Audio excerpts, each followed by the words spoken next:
හරි. එහෙනම් සියලු දෙනාටම සුබ උදෑසනක් ප්‍රාර්ථනා කරනවා. නැගිටිමු නේද? කට්ටිය දිමතේ නැමෙන්නේ නේද ඉන්නේ? හරි. අපි අද දවසේ කතා කරන්න බලාපොරොත්තු වෙනවා. රචනා ප්‍රශ්න පත්‍රයේ තමයි අපි කතා කරන්න බලාපොරොත්තු වෙන්නේ. ප්‍රශ්න කීපයක් බලමු අපි නේද? කොච්චර ප්‍රශ්න ප්‍රමාණයක් කතා කරන්න පුළුවන් වේද කියලා. ඉතින් මේ ප්‍රශ්න පත්‍රයේ මම හිතන්නේ සියලුම දරුවන් ගාව ඇති ඒ තමයි 2019 වර්ෂයේ තෙවනවා. ඒ කියන්නේ පුතේ අවසාන වාර දකුණු පළාත් සභා ප්‍රශ්න පත්‍රයක් තමයි ඔයාලට දීලා තියෙන්නේ නේද? හරි. අවිෂ්ක හරි good morning අවිෂ්ක. ඉතින් මේකේ මම තෝරගත්තා මේ ළඟදී මම 10 දරුවන්ට 10 පන්ති දරුවන්ට කතා කරපු ප්‍රධාන පාඩමක ප්‍රශ්නයක් තමයි රචනා 6 වෙනි ප්‍රශ්නයේ විදියට පුතේ උත්තර දීලා තියෙන්නේ නේද? ඔයාට දීලා තියෙනවා මෙන්න මේ වගේ සටහනක්. ඔන්න බලන්නකො. ගැලීම් සටහනක් තමයි මෙතන තියෙන්නේ නේද? ඒකේ තියෙනවා එක එක ප්‍රතික්‍රියා තියෙනවා. වෙලා තියෙන දේවල් ටික තියෙනවා පැහැදිලිව. හරිද? ඉතින් මම මේකට ඕන මූලික සැලැස්ම ඔයා ප්‍රශ්න කියවුවා නේද? ඔව් අපිට තේරෙනවා පදාර්ථයේ විපර්යාස නැත්නම් පදාර්ථයේ වෙනස් වීම කියන පාඩමක් කරා 10 පන්තියේ නේද? 11 දරුවන්ට මතක ඇති 10 දරුවන්ට නම් හොඳටම මතක ඇති නේද? මේ ළඟදී අපි අවසන් කරපු පාඩමක් තේමාවක් තමයි පදාර්ථයේ වෙනස් වීම කියන මාතෘකාව. ටිකක් දිග ඒකකයක්. ඒකේ ගොඩක් දේවල් තිබුණා පුතේ. වායු නිපදවීම තියෙනවා නේද? සක්‍රියතා ශ්‍රේණිය. අන්න සක්‍රියතා ශ්‍රේණිය ආශ්‍රිතව තමයි ඔයාගේ ඔන්න ඔය කියන 6 වෙනි ප්‍රශ්නය. රචනා ප්‍රශ්න පත්‍රයේ තමයි තෝරගන්නේ. දැන් ආපු කට්ටිය ගන්නකො 2019 රචනා අංක 6. ඊට උඩින් තියෙන රචනා ප්‍රශ්නය පස්වෙනි ප්‍රශ්නේ සර්ගේ ප්‍රශ්නයක් නිසා මම සර්ටම දුන්නා ඒක කතා කරන්න. මොකද සර්ුත් එක තමයි ඔයගොල්ලෝ මොනවාද ප්‍රවේණි විද්‍යාව ගැන වැඩිදුර අධ්‍යයනයකට ගියේ. ඒ නිසා ඒ ප්‍රශ්නේ මම එහෙමම සර්ට දෙනවා කතා කරන්න. හැබැයි B කොටස තියෙන්නේ අපි 10 පන්තියේ කතා කරපු පළවෙනි පාඩමේ ප්‍රශ්නයක්. කමක් නේ. ඒකත් සර් කතා කරයි. ඔයත් එක්ක මම කතා කරන්න යනවා ඔන්න ඔය කියන පුතේ 6 වෙනි රචනා ප්‍රශ්නය ගැන. චුට්ටක් බලන්නකො මොනවද මොකක්ද තියෙන්නේ කියලා නේද? මෙන්න මෙතන වාට පේනවා පුතේ යකඩ තමයි මේ තියෙන්නේ Fe. ඒතර යකඩ කියන කෙනාට එකතු කරනවලු සිංක් සල්ෆේට් කියන ජලීය ද්‍රාවණයක්. හරිද? සිංක් සල්ෆේට් මොකක්ද දාන්නේ? ඒ කොටස කරන්නද මිස්? ඒ කොටස ඒක ඒක මොකද දාන්නත් ඒ කොටස තාම තෝරගත්තේ නැත්තේ. ඒ කියන්නේ ව්‍යුහගත රචනාවල අපි තාමත් 10 පන්තියේ ඉවර කරපු නැති නේද? කොටස් දෙකක් තියෙනවා. ඒ නිසා මම ඒක පොඩ්ඩක් තිබ්බා අද දවසට ලබන බදාදා වෙනකොට මම හිතන්නේ 10 දරුවන්ට ඒ හරියට එන්න පුළුවන් වෙයි. මොකද ආකිමීඩිස් මූලධර්මයේ සම්බන්ධ කොටසක් තියෙනවා. මෙතන නම් පුළුවන් මම හිතන්නේ නේද? අපි ඊයේ රාත්‍රී පන්තිය තුලත් ද්‍රවස්ථිති පීඩනයේ පාඩම කොටසක් ඉවර කරා. ඊයේ ආවේ නැති කට්ටිය රෙකෝඩින් එක දාලා ඇති. ඒවා අනිවාර්යෙන් බලලා අද දවසේ පන්තියට 10 දරුවන් සම්බන්ධ වෙන්න සෙනසුරාදා ඒ වගේ ඒ විදිහට සම්බන්ධ වෙන්න ඕනේ. හරි. ඒ නිසා මම ව්‍යුහගත රචනාව තාම කරේ නෑ පුතේ. හොඳයි අපි ඒක ඉස්සරහ කතා කරනවා. අද දවසට වත් එක කතා කරන්න යන්නේ රචනා ප්‍රශ්න පත්‍රයේ 5 6 ඉතුරු වුණොතින් මම හිතන්නේ ඉතුරු වෙන එකක් නෑ වෙලාව 5:00 වගේ වෙද්දී අපි නතර කරමු. මේ ඉස්කෝලේ යන්නත් ඕන නිසා නේද? සමහර කට්ටියට 6 වෙනකම් කතා කරන්නේ නෑ. හරිනේ නේද? ඒ නිසා ඔය අවසාන මොහොත දක්වා රැඳිලා ඉන්න. මොකද රචනා ප්‍රශ්න පත්‍රයකට උත්තර ලියන්නේ කොහොමද කියලා තමයි ඔයත් එක්ක මේ කතා කරන්නේ. මම හිතන්නේ ඔයාලා සියලු දෙනාට පුතේ ටයිම් ටේබල් එකක් ලැබිලා ඇති. දකුණු පළාත් සභාව විභාගේ පවත්වනවා ජනවාරි 4 නේද? ජනවාරි 2 ඉස්කෝලේ පටන් ගත්තට පස්සේ ජනවාරි 4 වෙනිදා ඉඳන් ජනවාරි 18 වගේ දක්වා විභාගය පැවැත්වෙනවා. ඒක තීරණාත්මක විභාගයක්. ඔයා ඔන්ලයින් තාක්ෂණය ඔස්සේ කොතෙක් දුරට දේවල් වටහා ගත්තද කියලා. ඉතින් ගොඩක් වෙලාවට බුද්ධාගම තමයි 17 තියෙනවානේ. මොන 17ද? මේ මාසේ අපිට විභාගයේ මේ මාසේ 17 කොයිද ඉස්කෝලේ? ඉන්දුමින. මං කියන්නේ පුතේ දකුණු පළාත් සභා ප්‍රශ්න පත්‍රය තමයි ආයෙමද? කමන්නේ ඒකත් ලියන්න නේද? ඔය ස්කූල් එකේ දරුවන්ට 17 විභාගෙ තියෙනවා කියලා කියනවා. හරි. ඒකත් ඔයා ඉස්කෝලෙන් පවත්වන එකක් වෙන්නේ නැති. ඒකටත් ලියන්න. නමුත් ටිකක් දැන් මේ මම කතා කරන වගේ ප්‍රශ්න පත්‍රයක් ඔයාට ලැබෙවි දකුණු පළාත් විභාගය හරහා. ඒකටත් සූදානම් වෙන්න. මම හිතන්නේ විද්‍යාව නම් එච්චර ලොකු අවුලක් වෙන එකක් නැහැ ඔයාලට කියලා මම හිතනවා. ප්‍රශ්න පත්‍ර පන්තියට දිගටම ආපු දරුවෙක් නම් නේද? පේපර්ස් කරලා තියෙනවා, හුරුවක් තියෙනවා. ඔයා ඒකට හොඳට මුහුණ දෙන්න පුළුවන් ශක්තිය ලැබෙවි. හරිද? රයිට්. ඔන්න මම පුතේ ප්‍රශ්නේ මම හිතන්නේ පැහැදිලි කරගමු පොඩ්ඩක්. එකතු කරනවා යකඩවලට සිංසල් මොනවා වෙයිද දන්නේ බලමු නේද? තව ටිකකින්. ඊළඟට මෙන්න මෙතන තියෙනවා ආට දීලා Fe2O3. උතේ Fe2O3 කියන්නේ ෆෙරික් ඔක්සයිඩ්. එහෙම නැත්නම් අපි සාමාන්‍ය ජීවිතයේ කියනවා හිමටයිඩ්. යකඩවල තියෙන යකඩ අඩංගු වෙලා තියෙන පස් જાතියක් තමයි යපස් කියන්නේ. ඔයාට මතකයි ඒ යපස් වල වැඩිපුරම තියෙන සංඝටකයක් තමයි Fe2O3 කියන හිමටයිඩ් කියන කෙනා. මතක් කරගමු නේද? හිමටයිඩ්. ඉතින් මම ඒ හිමටයිඩ් ඔක්සිහරණය. ඒ ඔක්සිහරණය කියන්නේ ඔක්සිජන් ගලවනවා. ඔක්සිකරණයක් කියන්නේ එක පැත්තකින් ඔක්සිජන් එක්ක එකතු වීමක්. ඔක්සිකරණය. හරිද? අවස්ථා දෙකක් තියෙනවා. ඔක්සිජන් එක්ක එකතු වීම ඔක්සිකරණයක්.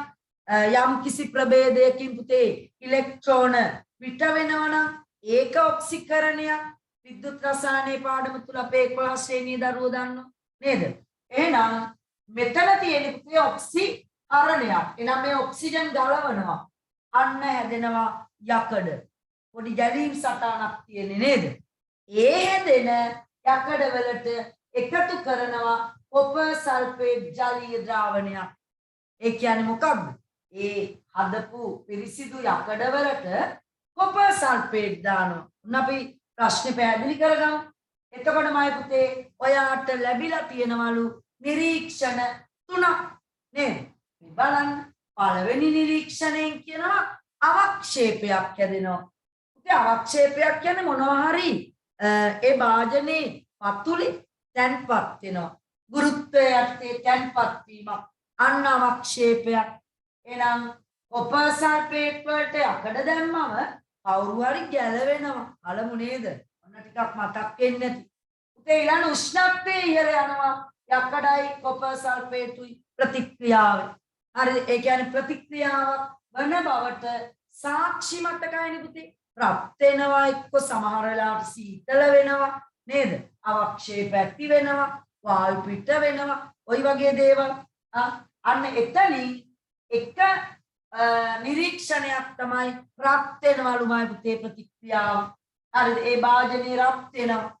තුන්වෙනි නිරීක්ෂණය එයාට ලැබිලා තියෙනවා යකඩ ක්ෂය වෙනවා. ඒ කියන්නේ යකඩය දිය වෙලා යනවා. ක්ෂය වෙනවා කියන්නේ. ඔන්න ප්‍රශ්නේ ඕක. නමුත් අපෙන් අහන දේවල් වලට පොඩි ඉඟියක් විදියට, පොඩි මතක් කිරීමක් විදියට මම ඔයත් එක්ක කතා කරනවා මෙන්න මේ සම්බන්ධ සිදුවීම ඉක්මනට. එතකොට ඔයාලට උත්තර ලියන්න ලේසි වෙන නිසා. පුතේ මේ බලන්නේ නම් කවුද මේ නේද? මීටර් 60ක් විතර උසමයි පුතේ. මේ කවුද? මේක විශේෂ ඌෂ්මකයක්, පෝරණුවක්. ඔයාට මේක මතකයිද බලන්න? කවුද මෙයා? කියන්න බලන්න කවුරු හරි කෙනෙක්.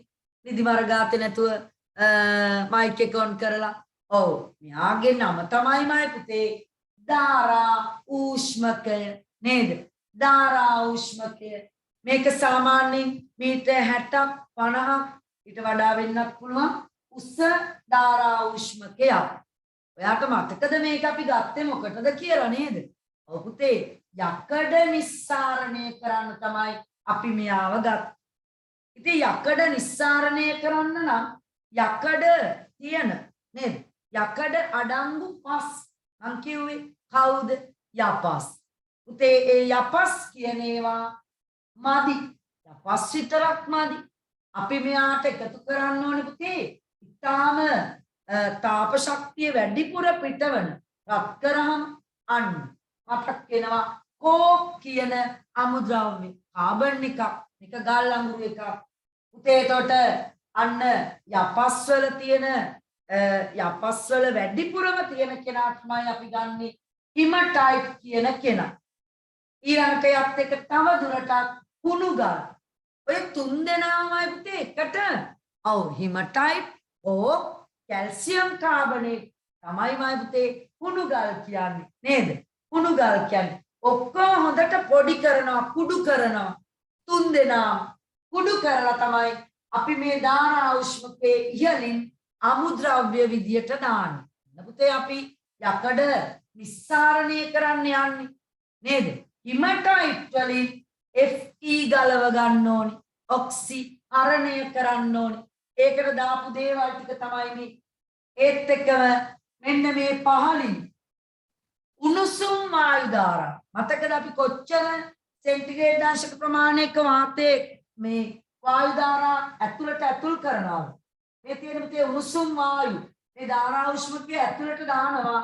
සාමාන්‍යයෙන් අපි සෙන්ටිග්‍රේඩ් 650ක විතර ඉතාම උණුසුම් වාත ධාරා ඉක්මනට කියනවා මේවා ළඟදි කරපුවා නිසා මේකට ඇතුල් කරනවා. පුතේ මේක ඇතුලේ රස්නේ එතකොට සාමාන්‍යයෙන් 2000ක් විතර 2000කට ආසන්න අධික රස්නයක් මේ ධාරා උෂ්ණකය තුල තියෙනවා. අර මේ ඇතුලේ ගිනි ගඩොල් වගේ ඒවා තමයි තියෙන්නේ. එතකොට හොඳට මේක ඇතුලේ රස්නේ රඳව ගනින්නේ හැකියාව ගොඩක් තියෙනවා. හරිද?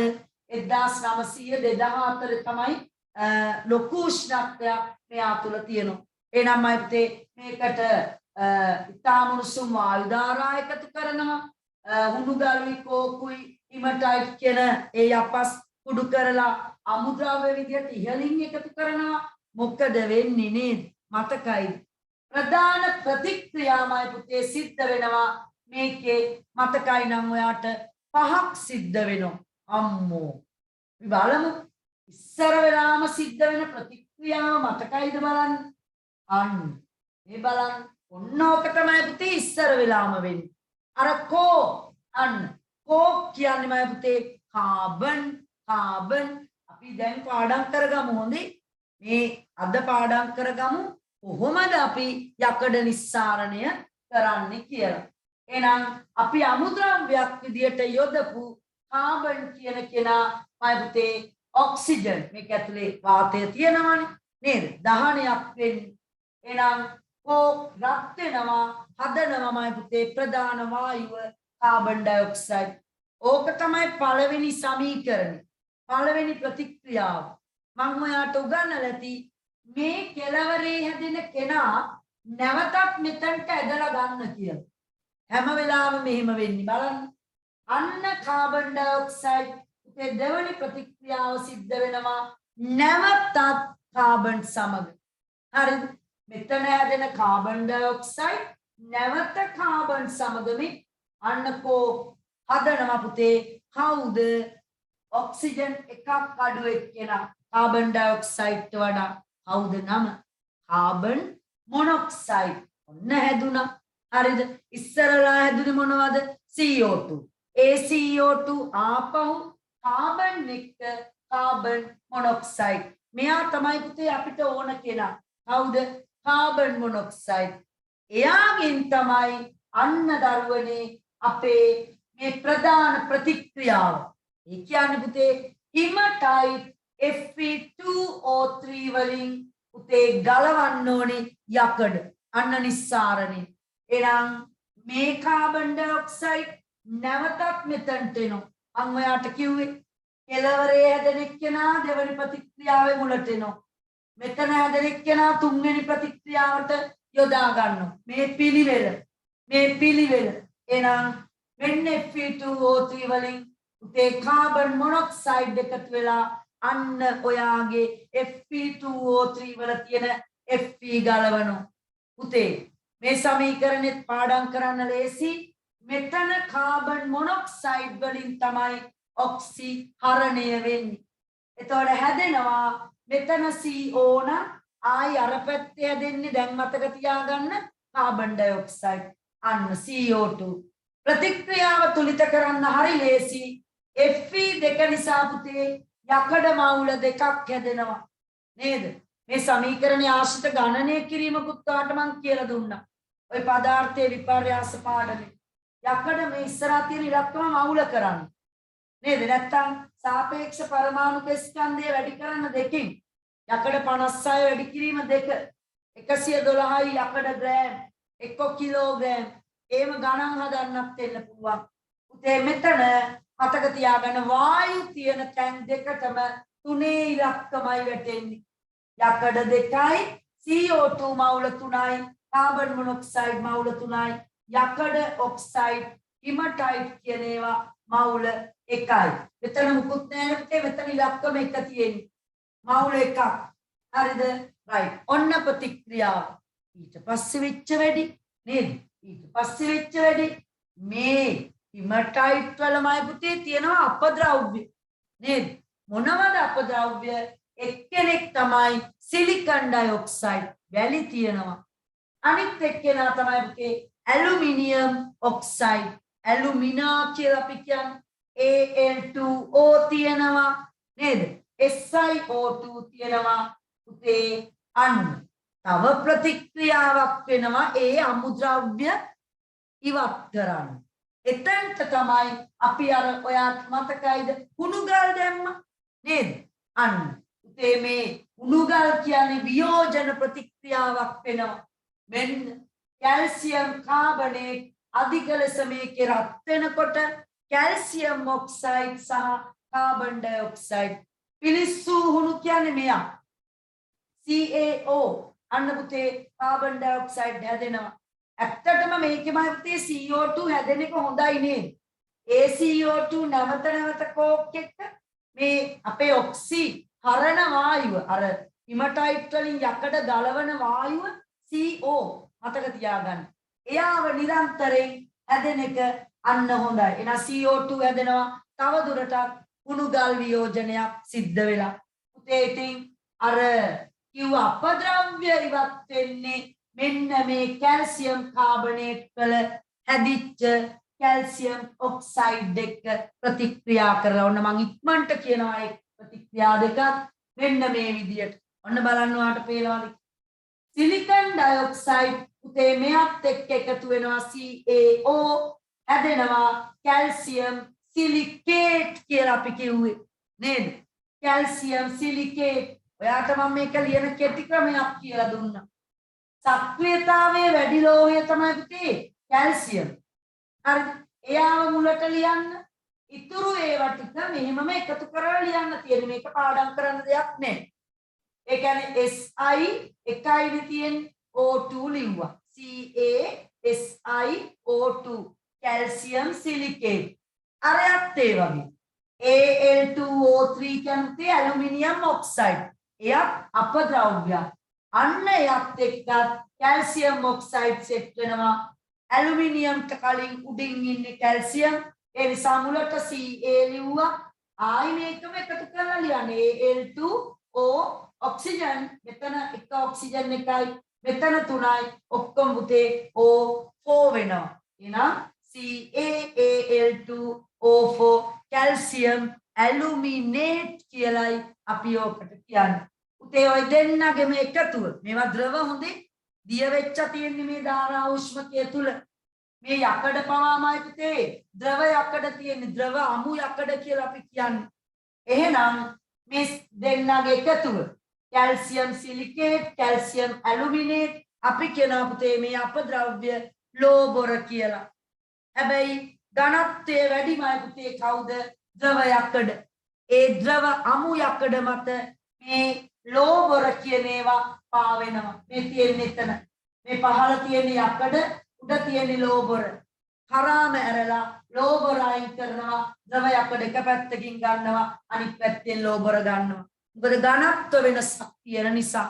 ඔන්න මම ඔයාට ඉක්මනට යකඩ නිස්සාරණ ප්‍රතික්‍රියා ටික තමයි ඔය නැවත මතක් කරලා දුන්නේ. අපි යමු එහෙනම් ප්‍රශ්න පත්‍රයේ ප්‍රශ්නෙට. හරිද? බලන්න දැන් කියවන්න ප්‍රශ්නය. දැන් බලමු උත්තර. ලියපු කට්ටියට ලකුණු දෙන්නම්. මෙන්න ප්‍රශ්නයට යමු. මේක තමයි ප්‍රශ්නය නේද? ඔන්න මම අපිට අහලා තියෙන පළවෙනි ප්‍රශ්නය තමයි අපෙන් අහනවා. අතනම යට තියෙන ප්‍රශ්න එකක් තියුණා නේද? ඔව් පොඩ්ඩක් ඉන්න මම මේක හරව ගන්නකම්. අපෙන් අහනවා පුතේ Fe2O3 සූත්‍රයෙන් නිරූපණය වන සංයෝගයේ සාමාන්‍ය නම සඳහන් කරන්න. හිමටයිට් පුතේ උත්තරේ. සාමාන්‍ය නම හිමටයිට්. හරිද? මෙයා Fe2O3 කියන්නේ කවුද?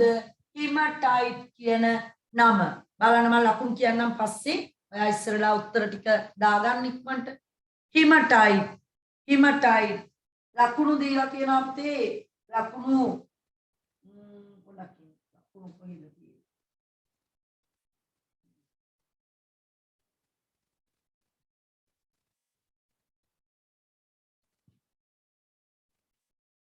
පොඩ්ඩක් ඉන්න ලකුණු තියෙන තැන හොයාගන්න.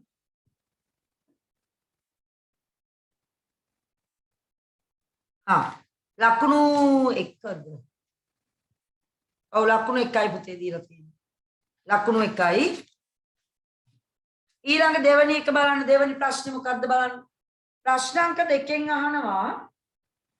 ප්‍රශ්නාංක 2කින් අහනවා.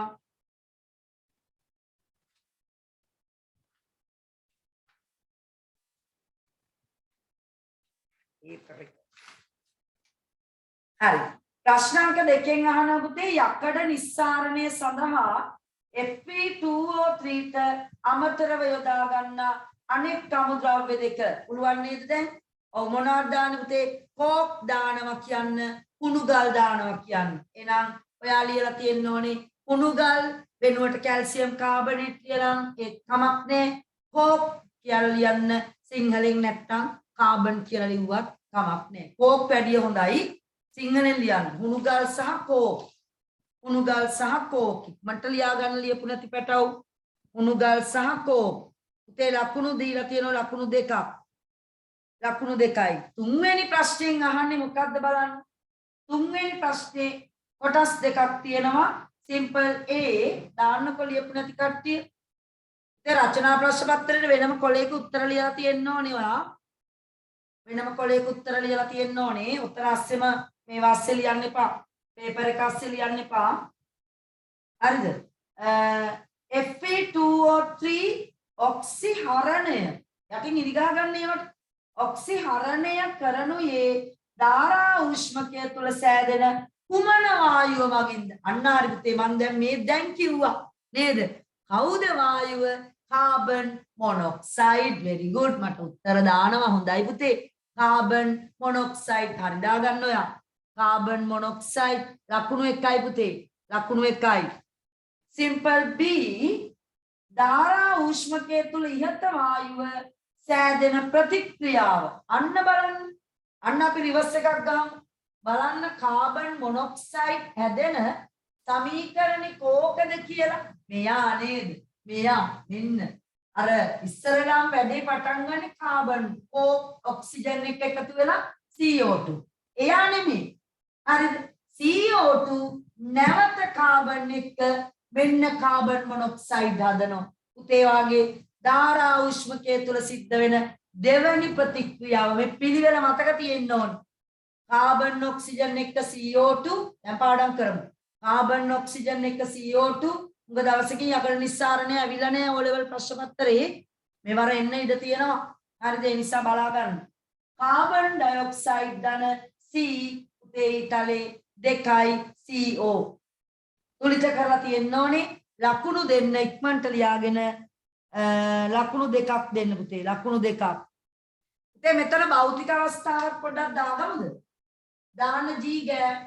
මොනවද G කියන්නේ? ගෑම්ද? නෑ ගෑස්. නේද? වායු. කාබන් කියන්නේ පුතේ S කෝක්නේ උණු ගල්. නෙමෙයි මේ මොනවාද ගල් අඟුරු නේද? කාබන් සොලිඩ් එකක්. මෙතන හැදෙන්නේ පුතේ ගෑස් එකක්. භෞතික අවස්ථාව දාලා තියාගන්න. භෞතික අවස්ථාව දාලා තියාගන්න. අපි මේ දැන් නිදිමරගාතේ ආපු දරුවනේ කතා කරන්නේ 2019 දකුණු පළාත් ප්‍රශ්න පත්‍රයේ රචනා ප්‍රශ්න පත්‍රයේ 6 වෙනි ප්‍රශ්නේ පුතේ. 6 වෙනි ප්‍රශ්නෙට උත්තර කියන්නේ මම ඊළඟට අංක 4 සමීකරණය හරි නේද? 4 සිම්පල් A ඉහත සටහනේ නිරීක්ෂණය දෙකට අදාළ අවක්ෂේපය. පුතේ හොඳට බලන් ඉන්න. හොඳට බලන් ඉන්න. ඔයාට මතකයි අපිට දීලා තියෙන සටහනේ මේකේ නේද? මේ සටහනේ මෙන්න මෙතන බලන්න පුතේ. අන්න නිරීක්ෂණ එකේ කියනවා යකඩ වලට කොපර් සල්ෆේට් දැම්මම ජලීය ද්‍රාවණයකට යකඩ දානවා. බීකරයකට කොපර් සල්ෆේට් ලස්සන නිල් පාට ද්‍රාවණය හදාගෙන ඒකට යකඩ කෑල්ලක් දානවා. අන්න දැම්මම මොකද වෙන්නේ? නිරීක්ෂණ 3ක් ඇවිල්ලා අවක්ෂේපයක් ඇති වෙලා රත් වෙලා යකඩ ඡය වෙලා දිය වෙලා යනවා. අන්න පුතේ ප්‍රධාන නිරීක්ෂණ 3. ඔයාගෙන් අහනවා කවුද මේ හොරගෙඩ්ඩා වගේ පතුලේ තැන්පත් වෙන අවක්ෂේපය කවුද කියලා. පුතේ හොඳට බලන්නකොමයි පුතේ අපිට මේකට ඕනේ මෙයාම නේද? ඔන්න බලන්න. කොපර් සල්ෆේට් වලට යකඩ තමයි වැටෙන්නේ. මතක් වෙනවද? කොපර්ට වැඩිය ලොක්කෙක් නේද යකඩ? සක්‍රියතා ශ්‍රේණියේ උඩ ඉන්නේ පුතේ යකඩ. එහෙනම් මොකද වෙන්නේ? මෙයාට මෙහෙම පෞල් ජීවිතයක් ගත කරන්න හම්බ වෙයිද? නෑ. මෙතනට කොපර් ඉන්න තැනට මෙයයි රිංගනවා. ඔක තමයි වෙන්නේ. නේද? මොකද්ද පුතේ මේ ප්‍රතික්‍රියාව? ඒක විස්ථාපන. ඔව් හොඳයි. ඒක විස්ථාපනයක්. එක්කෙනෙක් ඇවිල්ලා රිංගලා තියනිකාව පන්නලා දානවා. බලන්න කරන්නේ උදේ පාන්දර නේද? ඔන්න බලන්න. ආන්න පුතේ සක්‍රියතා ශ්‍රේණිය වැටුණා. දැක්කද? ඔයාට මං කිව්ව එක බලන්න හොඳට. මෙන්න යකඩ ඉන්න තැනනේ. මෙන්න යකඩ. කොවණි කොප මේ පහළ ඉන්නේ මෙන්න හයිඩ්‍රජන් තත්ත්වඩිය එයා පහළට වැටිලා. බලන්නකො පුතේ කොපර් කියන්නේ අපේ හයිඩ්‍රජන් ඉන්නවා නම් යම් තැනක අටකයි ඔයාට ලෙඩාට පහළ ඉන්නේ හයිඩ්‍රජන් නේ ලෙඩ් වලට පහළ. හරිද? එනමයි පුතේ කොපර් පහළ නිසා අනේ එයා සක්‍රියතාවයෙන් අඩුයි. මෙයා වැඩි. ඒ නිසා යකඩ පුතේ මෙතනට එනවා. ඔන්න ප්‍රතික්‍රියාව බලා ගන්න. දැක්කද? මෙයා යනවා මෙතනට අරයා ගැලවිලා යනවා. කොපර් පතුලේ තැන්පත් වෙනවා පුතේ. ඒක තමයි පළවෙනි නිරීක්ෂණයේ විදියට ඔයාට ඔය විදියට බලන්න. මේවා ඉගෙන ගත්ත දේවල් නේද? මේවා ඉගෙන ගත්ත දේවල්. ඉතින් මේවා තමයි ප්‍රශ්න වලට එන්නේ. ඔන්න එහෙනම් පේපර් ක්ලාස් එකට එන එකේ වාසිය කොහොමද මේ ප්‍රශ්න එන්නේ? ඉතින් දන්න විදියටම තමයි උගන්වලා තියෙන විදියටම තමයි ඇවිත් තියෙන්නේ නේද? එහෙනම් උත්තරේ ලියන්නමයි පුතේ. කොපර් තාඹ කියලා ලිව්වත් හරි කොපර් නැත්නම් CU ලියලා තියෙනවා නම් ලකුණු දෙන්න පුතේ. ලකුණු 1ක්. ප්‍රශ්නාංක 4 A කොටසට ඉහත සටහනේ නිරීක්ෂණය දෙකට අදාළ අවක්ෂේපය යකඩ මේ කොපර්. ඔයාට ඕනනම් සමීකරණේ ලියා ගන්න. මේ සමීකරණේ ඕන ධර්මිකට ඕන ලියා ගන්න පුතා. යකඩ කොපර් සල්ෆේට් මෙයා තමයි පුතේ කොපර් තමයි අවක්ෂේපය යටට සිද්ධ වෙන. මෙයා S එකක් ධනයක් කුඩු නේද? තඹ කුඩු තැන්පත් වෙනවා. ඊළඟට කියනවා පුතේ සිම්පල් B වල Fe කොපර් සල්ෆේට් ජලීය ද්‍රාවණය සමග ප්‍රතික්‍රියා කරන අතර අනේ අටින් ඉරිගා ගන්න පුතේ පේපර් එක තියෙන ළමයි. හරි ජලීය ද්‍රාවණය සමග ප්‍රතික්‍රියා කරන අතර සිංක් සල්ෆේට් ජලීය ද්‍රාවණය සමග ප්‍රතික්‍රියා නොකරයි. යටින් ඉරි ගන්න පුතේ ZnSO4 මේ බලන්නකෝ. අන්න අර උඩම ඔයාගේ දීලා තියෙන සටහනේ මෙයත් එක්ක ප්‍රතික්‍රියාව සිද්ධ වෙනවා කොපර් සල්ෆේට්. ඇයි නේද? යකඩ වලට වඩා පහළ කෙනෙක්නේ පුතේ කොපර්. එහෙනම් කොපර් සල්ෆේට් වලට යකඩ යදුවම මේ ප්‍රතික්‍රියාව වෙනවා. හැබැයි සිංක් සල්ෆේට් එක්ක ප්‍රතික්‍රියාවක් නැතිලු. ඇයි යන්නේ සිංක් සල්ෆේට් වලට මෙතනට සිංක් සල්ෆේට් එනවා. පුතේ සිංක් සල්ෆේට් වලට යකඩ දැම්මට වැඩක් නෑ. මේක පන්නන්න බෑ නේද? මේකව පන්නන්න බෑ ඉසඩ්ඩෙන්ම. ඇයිමයි පුතේ? ඔව් ඔන්න සිංක් ඉන්න තැන බලන්නකො. යකඩ වලට වඩා උඩින් ඉන්නේ මේ වෙන්න බලන්න. එහෙනම් ඔයාලට පැහැදිලි සක්‍රියතා ශ්‍රේණිය වාගේ ඔළුවේ තියෙන්න ඕනි. නේද? විභාග වෙලාවට මේක ලියා ගන්න පැත්තකින්. අන්න සිංක් තමයි උඩින් ඉන්නේ. පුතේ උඩ ඉන්න කට්ටිය පන්නන්න බෑමයි පුතේ. ඒ නිසා සිංක් සල්ෆේට් එක්ක යකඩ ප්‍රතික්‍රියාවක් පුතේ සිද්ධ වෙන්නේ නැහැ. නිරීක්ෂණයක් නෑ නේද? ඔයාගෙන් අහනවා ඇයි කියලා. මෙයා අණුව ලියන්නේ. යකඩ වලට වඩා සක්‍රියතාවය වැඩි කියන පුතේ සිංක්. හරිද? ඒ නිසා ප්‍රතික්‍රියාවක් නෑ කියන්න. නමුත් යකඩ වලට වඩා සක්‍රියතාවය අඩුයි කියන්න කොපර්. ඒ නිසා කොපර් ප්‍රතික්‍රියා කොපර් සල්ෆේට් එක්ක ප්‍රතික්‍රියාව මේක සිද්ධ වෙනවා. හැබැයි සිංක් සල්ෆේට් එක්ක යකඩ ප්‍රතික්‍රියාවක් වෙන්නේ නැහැ. සක්‍රියතා වෙනස නිසා. ඔන්න ඔය උත්තරේ එන්න ඕනේ. ඒකට බලන්න අහලා තියෙන ප්‍රශ්නේ Fe කොපර් සල්ෆේට් ජලීය ද්‍රාවණයේ සමග ප්‍රතික්‍රියා කරන අතර නේද? යටින් ඉරි ගන්න කොමන් කරන අතර සිංක් සල්ෆේට් ජලීය ද්‍රාවණයේ සමග ප්‍රතික්‍රියා නොකරයි. යටින් ඉරි ගා ගන්නේවා ප්‍රතික්‍රියා නොකරයි. මෙයට හේතුව විද්‍යාත්මකව පැහැදිලි කරන්න කොහමද ලිව්වේ? මොනවාද ලියන්නේ? අන්න අර අපි කිව්ව එක නේද? සක්‍රියතා ශ්‍රේණියට අනුව යකඩ වලට වඩා කොපර් සක්‍රියතාවයෙන් අඩුයි කියන්න. නමුත් සිංක් යකඩ වලට වඩා සක්‍රියතාවයෙන් වැඩි කියලා ලියලා තියෙනවා නම් දාන්න හරියක්. හරිද? ලකුණු දෙන්න පුතේ. ලකුණු දෙකක්. මෙහෙම ලියලා තියාගන්න. ලියපු නැති කට්ටිය ලියන්න ඉක්මනට. යකඩ කොපර් වලට වඩා සක්‍රියතාවය වැඩි වන නමුත් ඉක්මනට ලියන්න.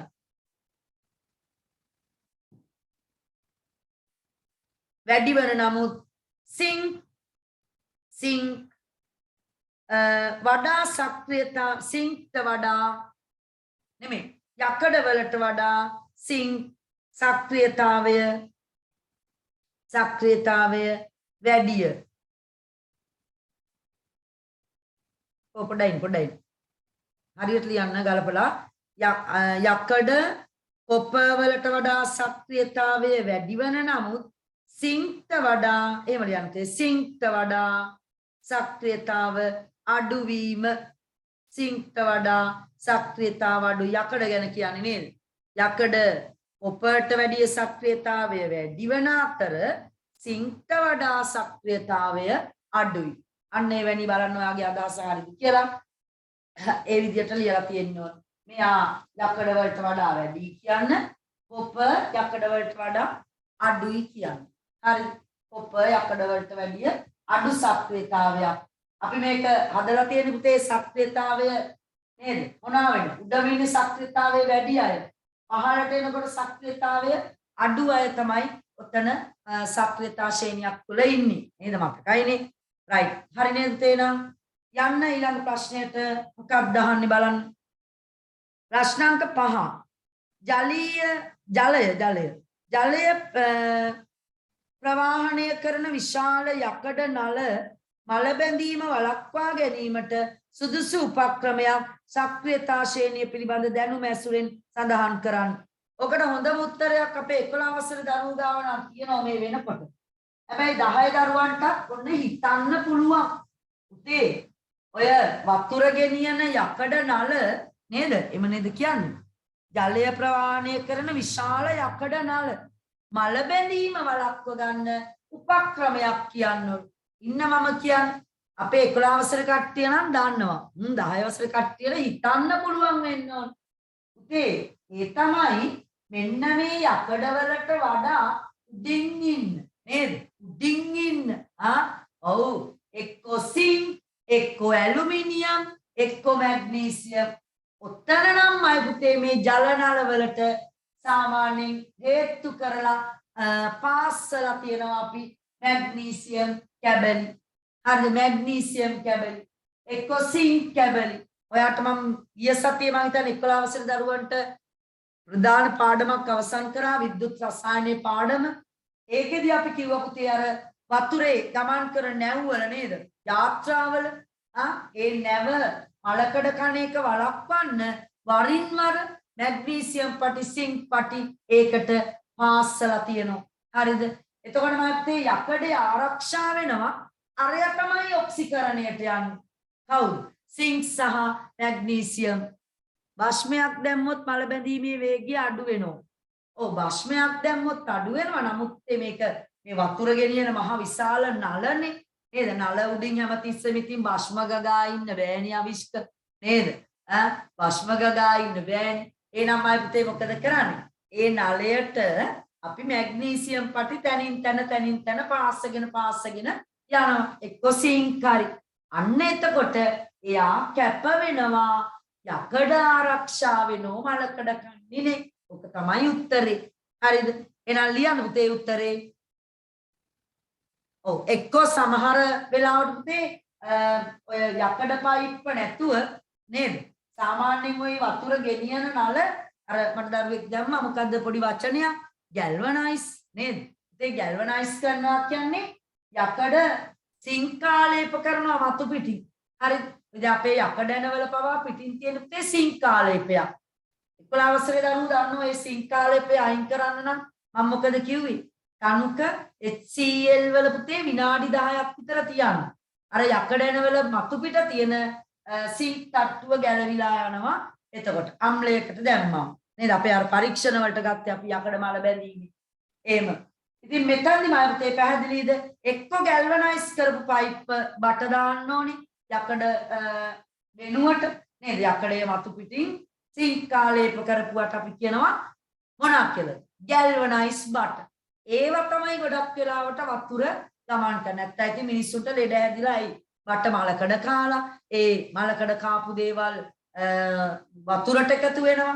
ඒ පාර වෙන ලෙඩ හැදෙනවා, පිට ගැස්ම හැදෙනවා ඒ වතුරේ. ඒ නිසා ඒවා පිළිබඳ හොඳ අවධානයක් යොමු කරන්න ඕනේ. ඔය වතුර ගෙනියන නල පිළිබඳව. හරි නේද? ප්‍රායෝගික අවස්ථාවක්. උතේ නම් පස්වෙනි එකට උත්තරේ මැග්නීසියම් හෝ සිංක් කුට්ටි නැත්තම් යකඩ පයිප්පයට සම්බන්ධ කර තිබීම කියලා තමයි මාකින් ස්කීම් එකේ වලා තියෙන්නේ. මැග්නීසියම් හෝ සිංක් කුට්ටි කියලා ඕනේ මැග්නීසියම් හෝ සිංක් යකඩ පයිප්පයට සම්බන්ධ කර තිබීම. ලකුණු දීලා පුතේ එකක්. ඔන්න පළවෙනි A කොටසට උත්තර කියලා තමයි මම ඔය ඉවර කළේ. අපි යමු ඊළඟට කැපිටල් B කොටසට උත්තර කියන්නේ. මේ ප්‍රතික්‍රියාව වෙන්නේ නැහැ නේද? සිංක් සල්ෆේට් යකඩ මෙයා ලොක්කෙක් නේ නිසා මෙයාට මෙතනට එන්න බෑ. නේද? මේක ලියලා නම් කතිරයක් දාගන්න. වැරදි මේක වෙන්නේ නැහැ.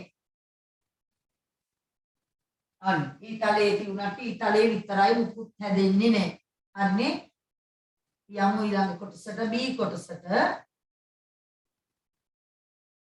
B කොටසේ මොනවද බලන්න පුතේ අහන්නේ? රසායනික ප්‍රතික්‍රියා තුනක් නිරූපණය කරන රසායනික සමීකරණ පහත දැක්වේ. මොනවද ඒ සමීකරණ කියලා බලන්න. මොනවද සමීකරණ?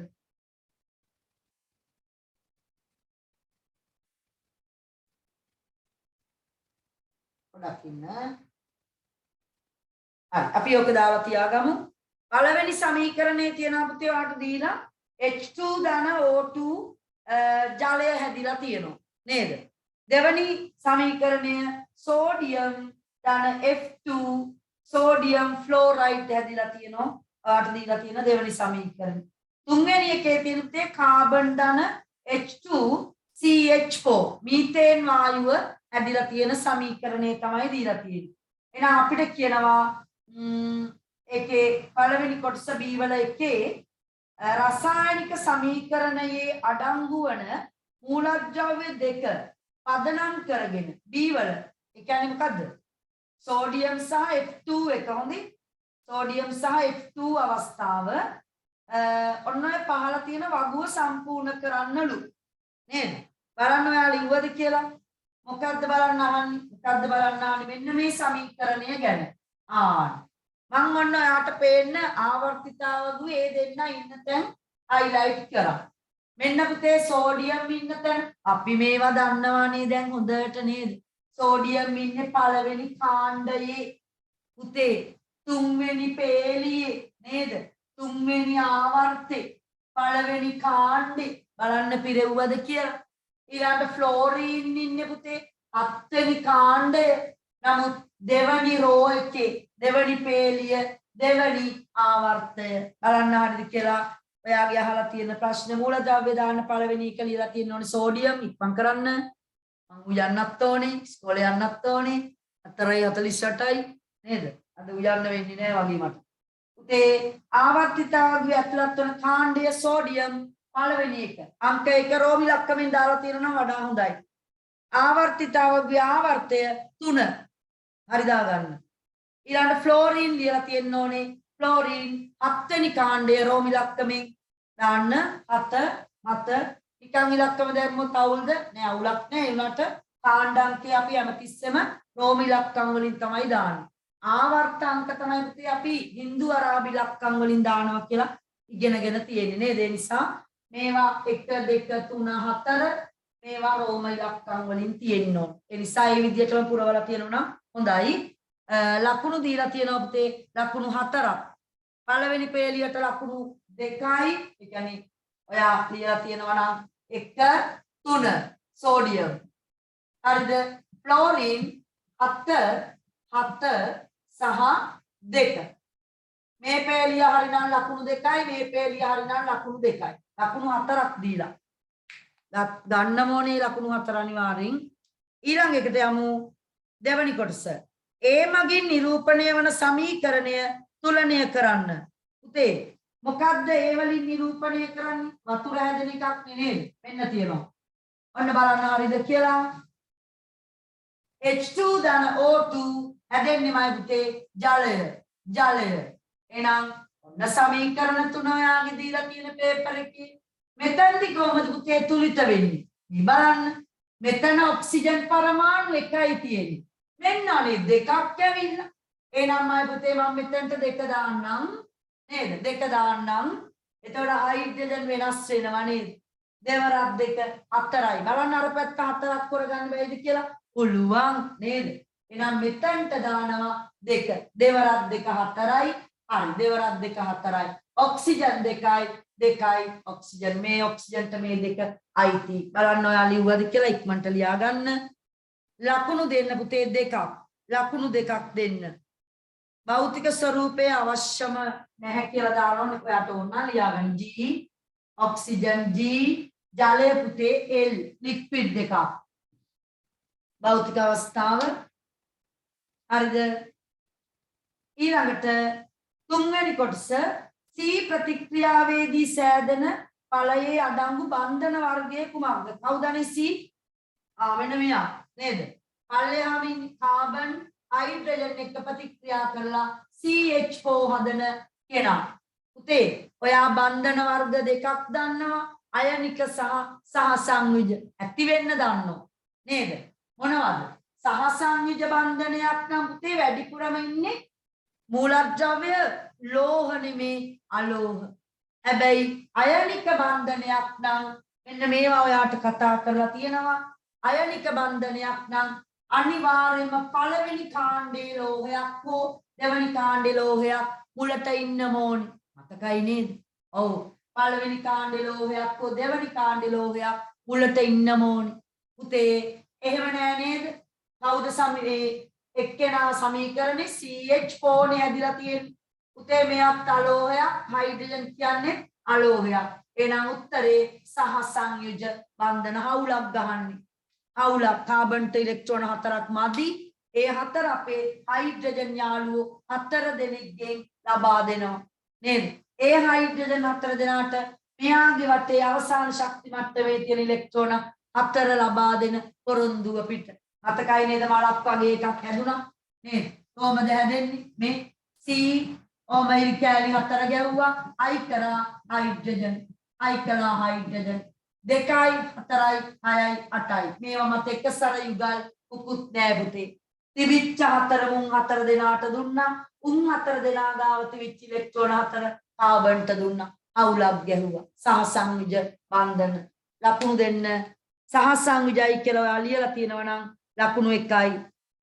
ඊළඟට 6 වෙනි එක 6 වෙනි ප්‍රශ්නය ඔයාගෙන් අහනවා 6 6 6 පෝ 6 6ද 4 නේද? ඔව්. ABC සමීකරණවල අඩංගු ඵල අතුරෙන් අයනික සංයෝගය හඳුනාගෙන ඒ සූත්‍රය. ඒ මම මේ දැන් කිව්වා නේද? අයනික බන්ධනයක් නම් අනිවාර්යෙන් පළවෙනි පේළියේ කෙනෙක් හරි දෙවෙනි පේළියේ ඉන්න ලෝහයක් හරි මුලට ඉන්නම ඕනේ. එහෙනම් සමීකරණ ටික නැවත බලන්න පුතේ. සමීකරණ ටික නැවත බලන්න. ඕ සමීකරණ ටික අන්න තියෙනවා. H2 කියන්නේ අලෝහ මෙන්න ඉන්න පොඩි පුතේ නේද? සෝඩියම් ක්ලෝරින් අන්න පළවෙනි කාණ්ඩයේ කෙනෙක් මෙන්න NaF සෝඩියම් ක්ලෝරයිඩ් තමයි ඔතන අයනික බලන්න මේවා උගන්වලා තියෙන්නේ නේද? ඔයාට තෝරගන්න ලේසි.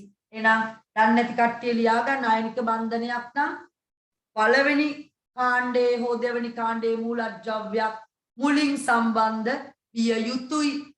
ඔය අපේ අනිත් අය දන්නවා. අලුතෙන් ආය කවුරු හරි ඉන්නව නම් ලියා ගන්න දන්නේ නැත්නම් NaF කියලා ලියන නම් පුතේ ලකුණු දෙකක් දෙන්න. NaF උත්තරේ. Sodium chloride. සෝඩියම් ක්ලෝරයිඩ් උත්තරේ. Sodium chloride. NaF ලකුණු දෙකයි. ලකුණු දෙකයි. පුතේ ඊළඟට පස්වෙනි ප්‍රශ්නෙන් අහනවා ඔයාගේ අන්තිම කොටස. ඉහත හතරෙහි ඔබ හඳුනාගත් හතරෙහි ඔබ හඳුනාගත් මෙන්න මේ කවුද? සංයෝගයේ ඇති අයනික සංයෝග සතු එක් ගුණයක් සඳහන් කරන්න. පුතේ සාමාන්‍යයෙන් අයනික සංයෝගවල තියෙන ප්‍රධාන ගුණ කීපයක් තියෙනවා. ඔව් තාපාංකය මොකෝ වෙන්නේ නේද මල්ටිමීඩියා එක. නිකන් සෙල්ලම් කරන උදේ පාන්දර අපිත් එක්ක ඔෆ් වෙනෝ යනවා මොකද්ද දන්නේ. හරි. මොනවද? ඔව් පුතේ තාපාංකය ද්‍රවාංක මේවා ඉතාම ඉහළයි. ඉහළ ද්‍රවාංක තාපාංක තෝක මතක තියාගන්න ලේසි නේද? හරි අමාරුයි පුතේ නේද? සෝඩියම් ක්ලෝරයිඩ් රත් කරන්න විලීන කරන්න 860ක් වගේ දෙන්න ඕන. 11 දරුවෝ දන්නෝ මේකට කැල්සියම් ක්ලෝරයිඩ් චුට්ටක් මික්ස් කරලා තමයි අපි ඩවුන්ස් කෝෂය තුල එයා විලීන කරේ මතකේ නේද?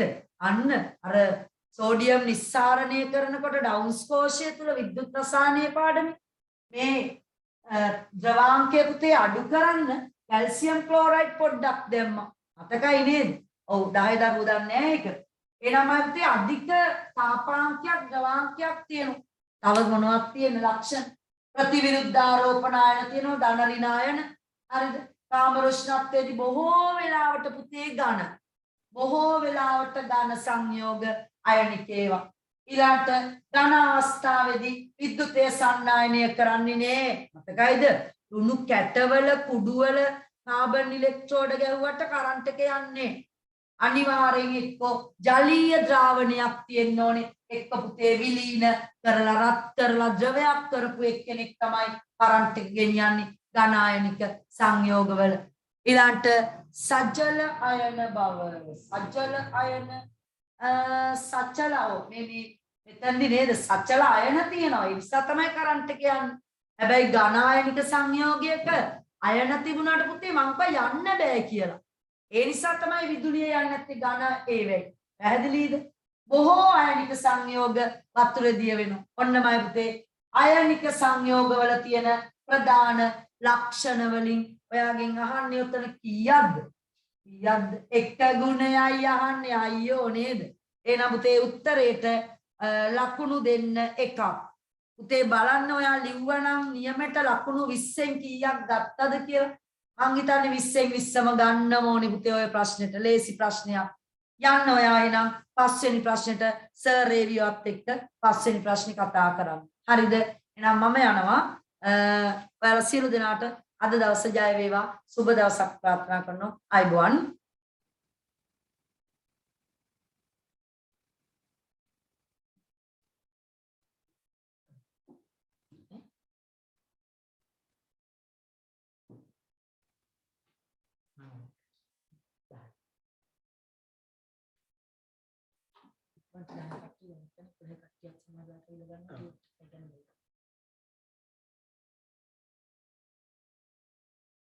හරි එහෙනම් මුදේ සියලු දෙනාටම නැවතත් සුබම සුබ උදෑසනක් වෙන්න කියලා ප්‍රාර්ථනා කරනවා.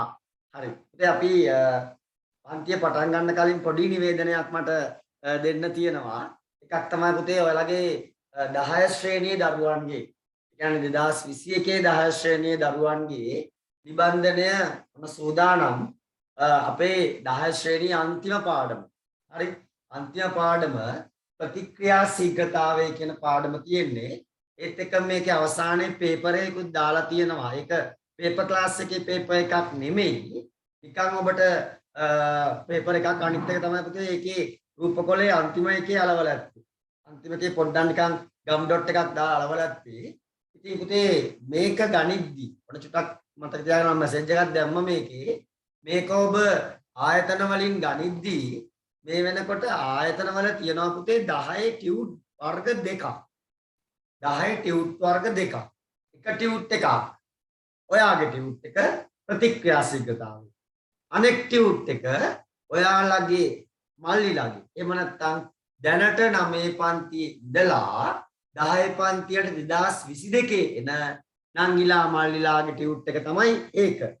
ඒ නිසා ආයතන වලට දෙමව්පියෝ යවනකොට මතකතුව දෙමව්පියන් අතේ පණිවිඩය යවන්න ප්‍රතික්‍රියා ශීඝ්‍රතා 10.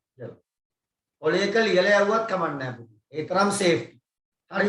මොකද අපේ ගෙදර නම් අපි ඔක මම හරි ඉස්සරේ හිටියොත් අවුලක් නැහැ. අපේ ගෙදරත් නංගියාම ඉන්න මල්ලි ඉන්න සමහර වෙලාවට මේ වගේ වෙලාවට 10 ඉල්ලුවාම සමහරට අරක පැටලිලා යන්නත් පුළුවන්. ඒ නිසා දෙමව්පියන් දැනුවත් කරන්න 10 ශ්‍රේණියේ ප්‍රතික්‍රියා ශීඝ්‍රතාව. එතකොට හරි. මෙතන ටියුට් එකේ ගහලා තියෙනවා. හොඳ. ප්‍රතික්‍රියා ශීඝ්‍රතාව. මෙන්න මේ කුකුළු පැටියෙක් ඉන්න එකක්. හරි. එතකොට මේකමයි අර කට්ටියගේ තියෙන්නේ. ඒකයි ඒ කවර් පේජ් එකමයි. මොකද කවර් පේජස් දෙක වෙනස් වෙන්නේ නැහැ. හරි. ඒක නිසා පුතේ මේ එහෙම කියලා යවන්න. එතකොට ආයතන වලින් ගැටලුවක් නැතුව ඔබට ඒක විසඳ ගන්න පුළුවන් වේවි. හරි. ඒත් එක්කම පුතේ 11 ශ්‍රේණියේ දරුවන්ගේ ජෛව ගෝලයේ දෙවනි කොටස. 11 ශ්‍රේණියේ දරුවන්ගේ ජෛව ගෝලයේ දෙක කොටස. ඒකෙත් කවර් පේජ් එක ඒකමයි මට වෙනස් කරගෙන අපි 9 10 11ට එක කවර් පේජ් එකක් දැම්මේ. 6 7 8ට වෙන එකක් දැම්මේ. එතකොට මෙන්න මේක ජෛව ගෝලයේ දෙවනි කොටස. ඒකත් මේ වෙනකොට වෙළඳ පොලේ නෙමෙයි නේද? අපේ ආයතන වලින් ලබා ගන්න පුළුවන්.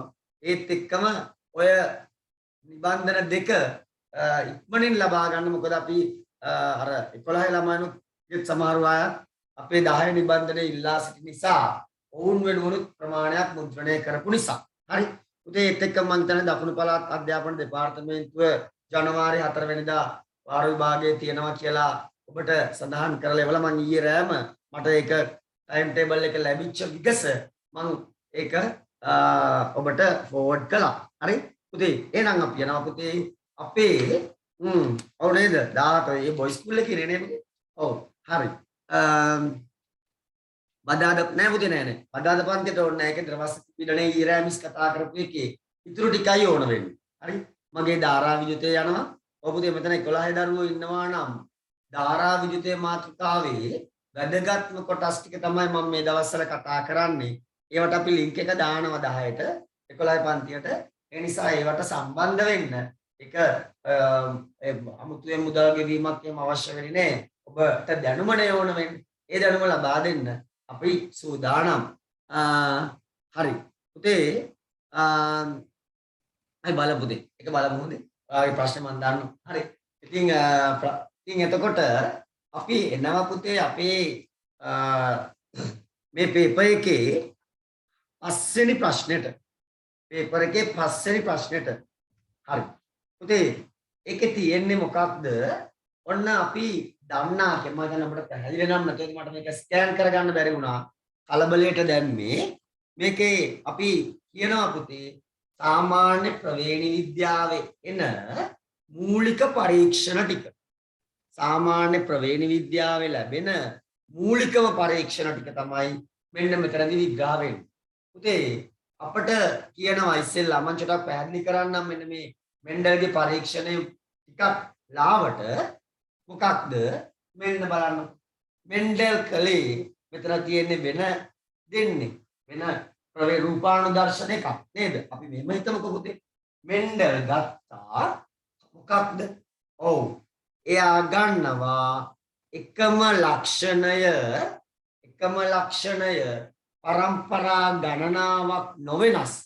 පරම්පරා ගණනාවක් නොවෙනස් තියෙන එක ජීවියෙක්. එතකොට පුතේ අපි යාට කියනවා මොකක්ද?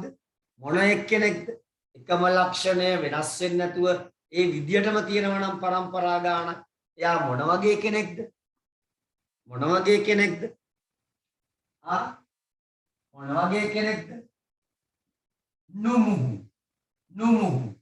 නුමුහුම් කියන එකේ තේරුම මුහුම් වෙච්චලා නැහැ. නුහුම් වෙලා නැහැ. ඒ නිසා නුමුහුම්. එනම් පුතේ මෙන්න මෙන්ඩල් ගන්නවා නුමුහුම් ශාක පෙළක්. නුමුහුම් ශාක පෙළක්. පුතේ මේකට මෙන්ඩල් භාවිතා කරපු ශාකය මතකයි නේද? ඔව්. මොන ශාකයද පුතේ පාවිච්චි කරේ මෙන්ඩල්?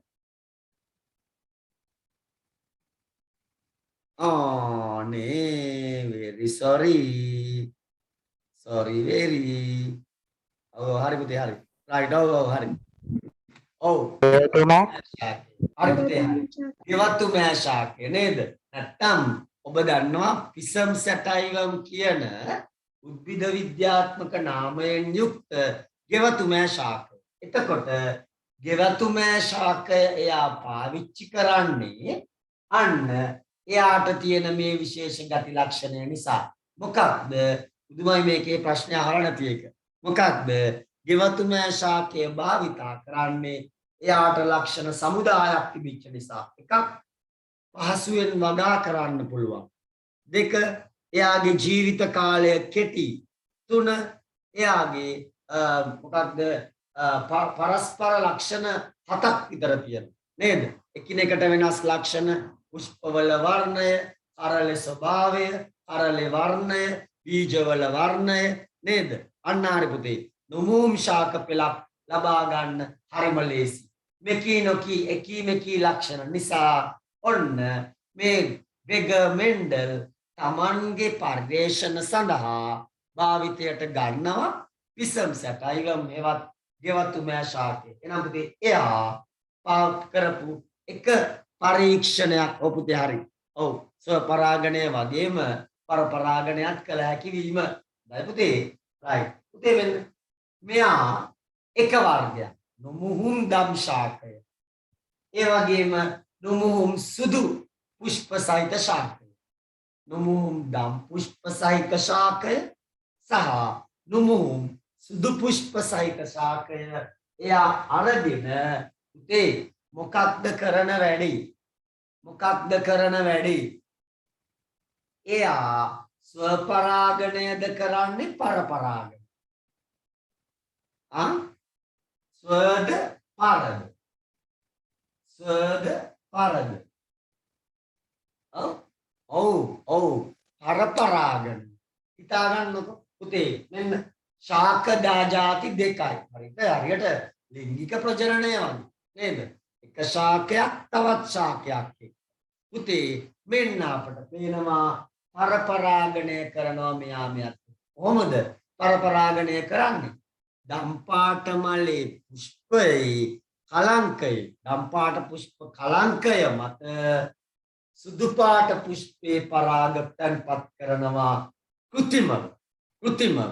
මේක පරපරාගණය. එහෙනම් ඔයාලට මතක තියාගන්න පුතේ මෙන්ඩල්ගේ පරීක්ෂණවලදී නුමුහුම් ශාක ඒ කියන්නේ දෙමව්පියන්ගෙන් F1 ලබා ගන්නේ පළවෙනි පරම්පරාව ලබා ගන්නේ ස්වපරාගණය නෙමෙයි පරපරාගණය. පුතේ මේ ලැබෙන ශාක සියල්ල මොන පාට වෙනවද? දම් පාට වෙනවා. මේ ශා ලැබෙච්ච ශාක සේරම දම් පාට වෙනවා පළවෙනි පරම්පරාව. ඊට පස්සේ මේ පළවෙනි පරම්පරාවේ ලැබිච්ච දම් පාට පුෂ්ප එහෙම නැත්නම් පළවෙනි පරම්පරාවේ ලැබිච්ච ජනිතයන් සියලු දෙනා ස්වපරාගණයට ලක්. ඒ කියන්නේ එයාගෙම පුෂ්පයේ කලංකය මත එයාගෙම පරාග තැන්පත් කරන එක ගේ කෑම. එක එයාගෙම පරාග මත එයාගෙම පරාග එයාගෙම කලංකය මත පතිත කරනවා. අන්න පුතේ මේ E වලින් F1 ගන්නේ පරපරාගණයෙන් ඒ වගේම F1 වලින් F2 ගන්නේ මොන පරාගණයෙන්ද? ස්වපරාගණයෙන්. අන්න පුතේ මෙන්න ප්‍රතිඵල මොකක්ද? ප්‍රතිඵලය තමයි දම් සුදු කියන පම්. ඔව් දෙන්න ලැබෙනවා 3ට 1 ආසන්න අනුපාතය. 3ට 1 අනුපාතය. ඒ කියන්නේ පුතේ වැඩිපුර ලැබෙන්නේ කවුද? පළවෙනි පරම්පරාවේ ජනිත. වැඩිපුර ලැබෙන්නේ පේනවා. මේවා පැහැදිලිව තීරණය කරගෙන ආවේ. මොකක්ද? පළමු වැඩිපුර ලැබෙන්නේ පළවෙනි පරම්පරාවේ ජනිත. එහෙනම් පුතේ ඔයාට පේනවා මේ සමස්ත මුහුම සැලකුවාම මොකක්ද? ඒ සමස්ත මුහුම තුලදී ඔයාට පේනවා වැඩිපුර ලියවිලා තියෙන්නේ දම් සුදු ලියවිලා තියෙන්නේ අවස්ථා දෙකකදී විතරයි. ඒ නිසා ඔයාට පේනවා එක ලක්ෂණයක් එක හිතාමතාම යටපත් වෙලා. එක ලක්ෂණයක් අනිත් ලක්ෂණය යටපත් කරලා එයා මතුවෙලා. එහෙනම් පුතේ ඔබ ප්‍රවේණී ඉගෙන ගත්තා. මොකක්ද? යටපත් වෙන ලක්ෂණය තමයි නිලීන ලක්ෂණ. ඒ කියන්නේ මුහුමක අඩුවෙන්ම දක්නට ලැබෙන ලක්ෂණය නිලීන ලක්ෂණ. ඒ වගේම මුහුමක වැඩි වාර සංඛ්‍යාවක් දකින්න ලැබෙන ලක්ෂණය අපි කියනවා පුතේ very good ප්‍රමුඛ ලක්ෂණ. එහෙනම් මෙයාගේ දම් තමයි ප්‍රමුඛ, සුදු තමයි නිලීන. හරිද පුතේ? එහෙනම් ඔන්න අපි එනවා පුතේ අපේ ප්‍රශ්න වලට. පළවෙනි කොටස යනවා. ඒ සඳහා උචිත අනුපාතය. මෙන්න ඒ උචිත අනුපාතය වෙන්නේ 3ට 1යි. 3ට 1යි ලකුණු 1යි. 3ට 1යි ලකුණු 1යි. පුතේ දෙවැනි එකට අපෙන් අහනවා. ඒ අංක 1 ප්‍රතිඵලයට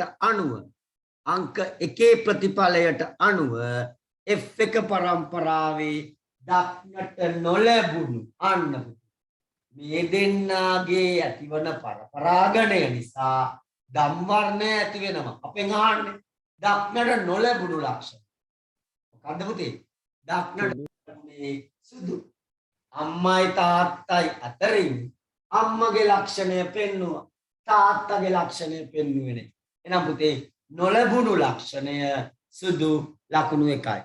සුදු ලකුණු 1යි.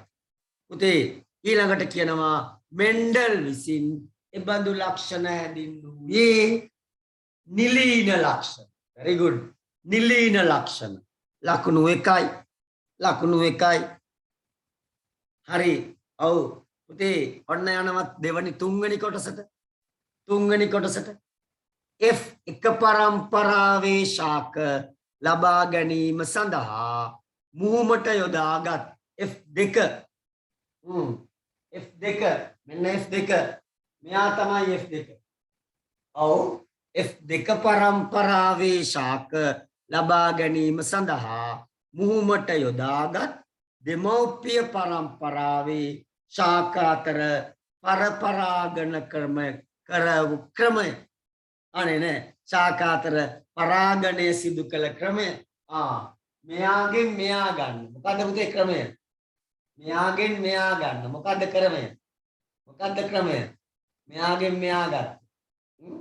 මොන පරාගණයද පුතේ? පරපරාගණ. මේ ස්වපරාගණ. ඇයි F1 එකෙන් F2 ගත්තා. හොඳට ප්‍රශ්න කියවන්න පුතේ. F1 නෑ නේද අහන්නේ F1 පරම්පරාව. very good sorry පුතේ. F1 පරම්පරාවේ ශාක ලබා ගන්න භාවිතා කළේ පරපරාග. හරි. හරි. මම හරි. F1 පරම්පරාවේ ශාක ලබා ගන්න භාවිතා කළේ පරපරාගණය ලකුණු 1යි. ලකුණු 1යි. හතරවෙනි කොටස. අංක 2 ප්‍රතිඵලය පැහැදිලි කිරීම සඳහා. අංක 2 පුතේ අංක 2 ප්‍රතිඵලය කියන්නේ මෙන්න මේක. පැහැදිලි කරන්න අපට කියනවා මොකක් කරන්නද? සුදුසු සටහනක් අඳින්න. පුතේ ඔයාට මතකයි නේද? අපි සටහන් දෙකක් ඉගෙන ගත්තා. අපි සටහන් දෙකක් ඉගෙන ගත්තා නේද? මොනවාද සටහන් දෙක? මොනවාද සටහන් දෙක? එකක් තමයි සාමාන්‍ය රේඛීය සටහන. අනෙක තමයි මොකද්ද පුතේ? අර කොට්ටක් ගැහුවේ අපි මතකයි. අර අපි කොටුවක් ගැහුවේ. ඔව් මතකයි.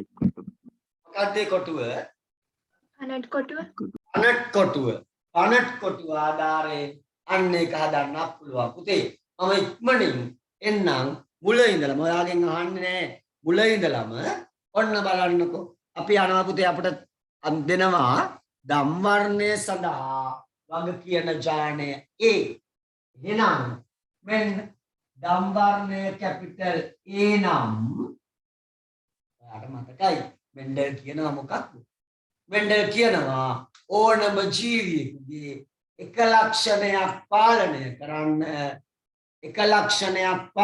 කරන්න සාධක දෙකක් වැදගත්. එහෙනම් මෙන්න එක සාධකයක්. එක ජානයක්. එහෙනම් මේක ලියන්නේ කොහමද? A capital A capital A. ये නුමුන්නේ බීජ පොඩ්ඩක් ඉන්න මැසේජ් එකක් ආවා. දෙක ප්‍රශ්නයට බීජ වර්ණය නේද?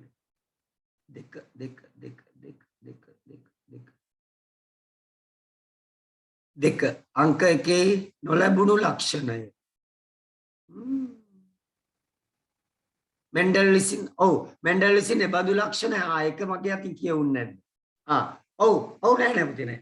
මෙන්ඩල් විසින් අර ඒ කියන ලක්ෂණය F1 පරම්පරාවේ දක්නට අර උඩ ප්‍රශ්නෙත් එක්ක සම්බන්ධයි පුතේ. F1 පරම්පරාවේ දක්නට නොලැබුණු ලක්ෂණය තමයි සුදු. එවැනි ලක්ෂණයට එවැනි ලක්ෂණ වලට එයා නම දුන්නා නිලීන ලක්ෂණ. නෑ පුතේ නෑ හොඳේ. නිලීන ලක්ෂණ තමයි උත්තරේ එන්නේ. එතකොට පුතේ ඔන්න මේක දම් කැපිටල් A කැපිටල් සුදු simple A capital A simple A මේ තමයි දම් මේ තමයි සුදු. පුතේ ඔන්න ඔයාට අපි කිව්වා මතකයි මොකක්ද? ඕනම ජීවියෙක් ප්‍රජනනය කරන්නට පෙර ජන්මාණු හදනවා. ඕනම ජීවියෙක් ප්‍රජනනය කරන්නට පෙර ජන්මාණු හදනවා. එතකොට ආන්න ජන්මාණු මොනවද? එක ජන්මාණුවක් තමයි කැපිටල් A. අනෙක් ජන්මාණුව තමයි කැපිටල් A. මේ දෙන්න වෙන් වෙනවා. මෙතන ඉන්න දෙන්න වෙන් වෙනවා. පුතේ ඒත් එක්කම සුදු simple A. පුතේ එතකොට මෙන්ඩල් තවත් කියනවා මොකක්ද? මෙන්ඩල් කියනවා ඕනම ජීවියෙකුගේ ජන්මාණුවක් එක්ක සංයෝජනය වෙන්න පුළුවන් අහඹු ලෙස. ඕනම ජීවියෙකුගේ ජන්මාණුවකුත් එක්ක සම්බන්ධ වෙන්න පුළුවන් අහඹු ලෙස. මොකක්ද අහඹය? මෙයා එතකොට කැපිටල් A simple A මෙයා කැපිටල් A simple A මෙයා කැපිටල් A simple A මෙයත් එක්ක මෙයා capital A simple A. එහෙනම් පුතේ ඔයාට පේනවා මෙන්ඩල්ගේ පරීක්ෂණය තුල ලැබිච්ච පළමු පරම්පරාව එකම වගේ කට්ටිය. පුතේ ඔයාට පේනවනේ මෙයයි එකම ජාන සංයුතිය. එකම ජාන සංයුතිය. පුතේ ඕනම ජීවියෙකුගේ දේහය තුල තියෙන ජාන සංයුතියට අපි නමක් දෙනවා. ඒ තමයි රූපානුදර්ශය නෙමෙයි ප්‍රවේණී දර්ශය. එහෙනම් පුතේ මෙන්න මෙයාගේ ප්‍රවේණී දර්ශය. මෙන්න මෙයාගේ ප්‍රවේණී දර්ශය. මෙන්න මෙයාගේ ප්‍රවේණී දර්ශය. මෙන්න මෙයාගේ ප්‍රවේණී දර්ශය. මෙන්න මෙයාගේ ප්‍රවේණී දර්ශය. මෙන්න මෙයාගේ ප්‍රවේණී දර්ශය. පුතේ ඔයාට පේනවා ප්‍රවේණී දර්ශය නෙමෙයි රූපානුදර්ශය. පුතේ මොකද රූපානුදර්ශය? ඇතුලේ තියෙන ජාන සංයුතිය මොනවා වුණත් එයාව අපට බාහිරයට පේන විදිය සුදුද කළුද උසද මහතද දන්ද නේද? අන්න ඒ වගේ. පුතේ මෙන්න මෙයා ගත්තොතින් මෙයාගේ කැපිටල් A තියෙනවා. ඒ කියන්නේ ප්‍රමුඛ ජානය තියෙනවා. එහෙනම් ප්‍රමුඛ ජානය යම් තැනක තියෙනවා නම් එයා ගාව තියෙන ලක්ෂණයක මොකක්ද?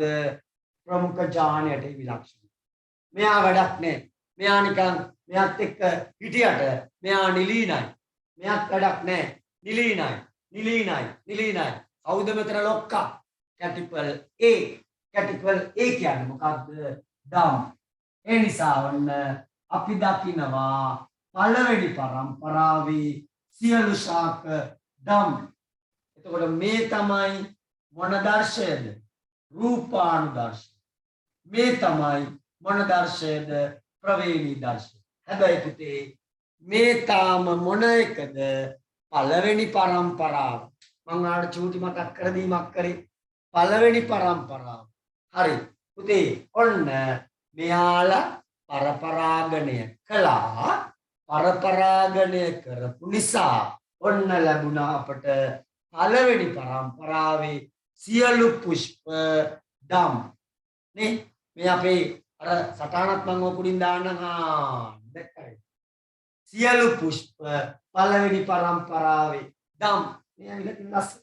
ඔන්න අපි පැහැදිලි කළා. පුතේ මෙන්න අපෙන් අහන ප්‍රශ්නේ තමයි මොකක්ද? පළවෙනි පරම්පරාවේ ජීවීන් දෙවනි පරම්පරාවේ ජීවීන් ලැබිච්ච විදිය කුමන හෝ සටහනකින් දක්වන්න. පළවෙනි පරම්පරාවේ ජීවීන්ගෙන් දෙවනි පරම්පරාවේ ජීවීන් ලැබිච්ච විදිය දක්වන්න. පුතේ ඔයා දන්නවා පළවෙනි පරම්පරාවේ සියලුම ජීවීන් මොන වගේද? මෙන්න ස්වපරාගණය වෙන්නේ. මෙන්න පළවෙනි පරම්පරාවේ අය එයාලා ස්වපරාගණය වෙන්නේ. එතකොට අපි ඒක නිරූපණය කරන්නේ කොහොමද? එයාව ගුණ කරනවා, මුහුම් කරනවා, එයාම වගේ කෙනෙක්. එයාව මුහුම් කරනවා, එයා වගේම කෙනෙක්. පුතේ මෙන්න ජන්මාන. මේ පළවෙනි පරම්පරාවේ ජන්මාන මොනවාද? Capital A, simple A. F එක ජන්මාන. මෙන්න මේකයි පුතේ ඔබේ උත්තරයට ලැබිලා ලියවිලා තියෙන්නේ. මෙන්න මෙයාගේ ජන්මාන A. වර්ධව වටහා ගන්න එපා. වර්ධව තේරුම් ගන්න එපා. මේ ජීවීන් දෙන්නෙක් නෙමෙයි පුතේ. මේ එකම ජීවියා තුල සිදුවන ක්‍රියාවලිය අපි සටහනට නිරූපණය කරන ආකාරය. එහෙනම් පුතේ මේ ඥානයත් එක්ක මෙයාට යන්න පුළුවන්. එතකොට ලැබෙනවා මෙයාත් එක්ක මෙයාට යන්න පුළුවන්. එතකොට ලැබෙනවා ඒත් එක්කම ඔයාට පේනවා මෙයාටත් එක්ක මෙයාත් එක්ක මෙයාට යන්න පුළුවන්. සෝරි අපි මෙයා ගමු නේද? මෙයාට යන්න පුළුවන්. එතකොට ලැබෙනවා ඒ වගේම මෙයාත් එක්ක මෙයාට යන්න පුළුවන් ඔන්න පුතේ ඔයාට පළවෙනි පරම්පරාවෙන් දෙවනි පරම්පරාව ලැබෙන හැටි F2 ලැබිච්ච විදිය තමයි ඔන්න මේකට ඔයාට ලැබෙනවා මේ සටහන ඇන්දාට ලකුණු 3ක් එනවා නේද මේ සටහනට ලකුණු 3ක් දීලා තියෙන්නේ කොහොමද දන්නවද පුතේ මෙන්න මෙතනට මේ පියවරට ලකුණු 1යි ජන්මාන වලට ලකුණු 1යි નિયમિત F2 ඇන්දට ලකුණු 1යි ලකුණු තුල බෙදලා ගිහපු විදිය පුතේ කෙනෙකුට ඕක ඉන්නත් පුළුවන් ඕක දාන්නත් පුළුවන් නැත්තම් පනට් කොටුව දාන්නත් පුළුවන් නේද පනට් කොටුව කොහමද මයි පුතේ ආන් පුතේ පනට් කොටුවේ එක පැත්තක ජන්මාන දෙපැත්තෙම ජන්මාන මෙන්න බලන්න පුතේ පනට් කොටුව ගත්තොත් මේ පනට් කොටුවේ ජන්මාන මෙන්න ජන්මාන මේ එක ජීවියෙකුගේ ජන්මාන එක පැත්තක ඕනනම් අපට කොහොම ලියන්නත් පුළුවන් නේද දෙන්නගේ වෙනස දන්නවනේ දැන් අපි ප්‍රජනනයේ පාඩම කරලානේ තියෙන්නේ මේ ඇවිල්ලා උමාංගේ නැත්නම් පිරිමියාගේ ජන්ම මේ ඇවිල්ලා ස්ත්‍රියගේ ජන්මාන එනම් පුතේ පුංජන්මානු දෙකයි කැපිටල් A සිම්පල් A ඒ වගේම ජායා ජන්මානු දෙකයි කැපිටල් A සිම්පල් A මේ දෙක මේ right ඊළඟට මේ කොටුවට එන්නේ කවුද පුතේ මෙයයි මේ කොටුවට එන්නේ මෙයයි මේ කොටුවට එන්නේ මෙයයි මේ කොටුවට එන්නේ මෙයයි පුතේ මේකට අපි කියනවා මොකක්ද මේක තමයි පනට් කොටුව එහෙම නැත්නම් පනට් ස්ක්වෙයාර් right එහෙනම් මේකටත් ලකුණු 3යි ඔයා මේක ලියලා තියෙනවා නම් ඒකටත් ලකුණු 3යි ඒ ලකුණු 3 දීලා තිබුණේ ජන්මානු ලියලා තියෙන්න ඕනේ ඊළඟට මෙන්න මේවට මේ හතර නිවැරදිව තියෙන්න ඕනේ ඒ හතර ලියලා තියෙනවා නම් ලකුණු 2යි ජන්මානු ලියලා තියෙනවා නම් ලකුණු 1 ඔන්න පුතේ ඔබට එක්ක මේක නැත්තම් මේ හරිද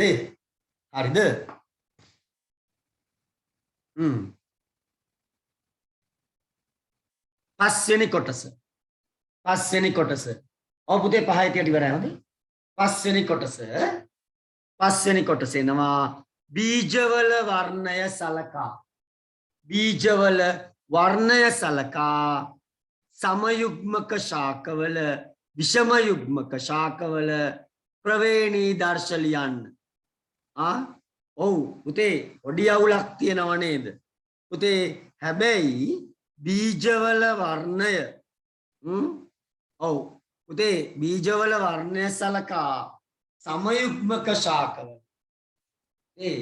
ප්‍රවේණී දර්ශ ලියන්න නම් අපිට දීලා තියෙන්න ඕනේ මොකක්ද ඉංග්‍රීසි අකුරක් පුතේ අපිට දීලා තියෙන්නේ මේ මොනවද පුෂ්පවල වර්ණය මේ දීලා තියෙන්නේ පුෂ්පවල වර්ණයට දාලා ප්‍රමුඛ ජානය කැපිටල් A නේද ඒ නිසා හතරේ අංක 2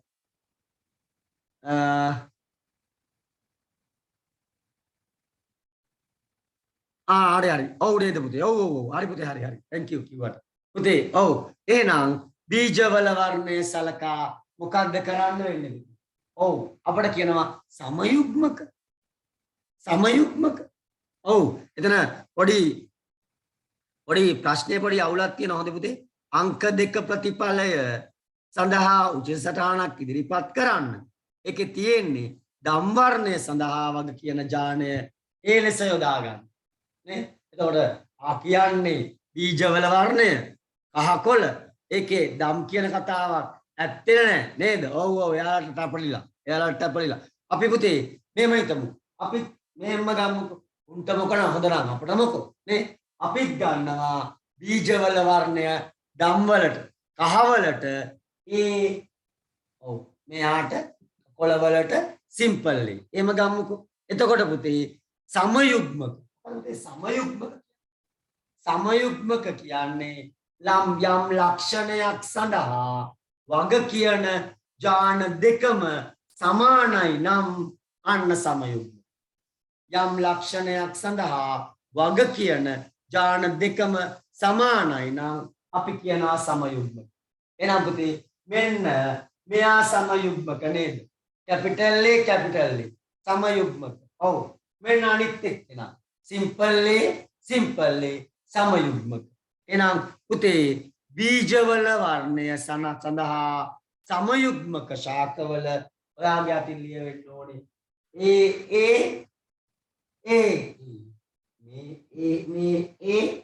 ඔයාගේ අතින් ලියවෙන්න ඕනේ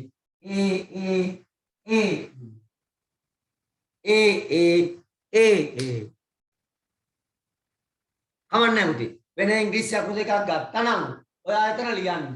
හරි ඔයා ලියන්න මොකක්ද? කහ වර්ණය සඳහා කැපිටල් Y ලෙස ගන්නවා කියලා. හැබැයි පැහැදිලිව ලියලා තියෙන්න ඕනේ. හරිද?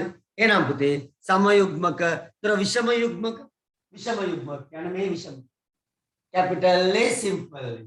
හරි එච්චරයි එන්නේ විෂම යුග්මක. ප්‍රවේණී දර්ශ ලියන්න. ඒකට පුතේ එකකට එක ගානේ ලකුණු දෙකක් ඔයාට දීලා තියෙනවා. එකකට එක ගානේ ලකුණු දෙකක් කාලා ලකුණු තුනක් දෙනවා පුතේ. ලකුණු තුනක් මොකද්ද? මේකේ දෙකක් තියෙනවානේ.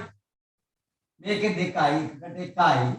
ඊට පස්සේ අවසානයේ විෂම යුග්මක ඒකට ලකුණු දෙකයි. ලකුණු තුනක් දීලා තියෙනවා. ලකුණු තුනක් ඔබට දීලා තියෙනවා. B කොටස.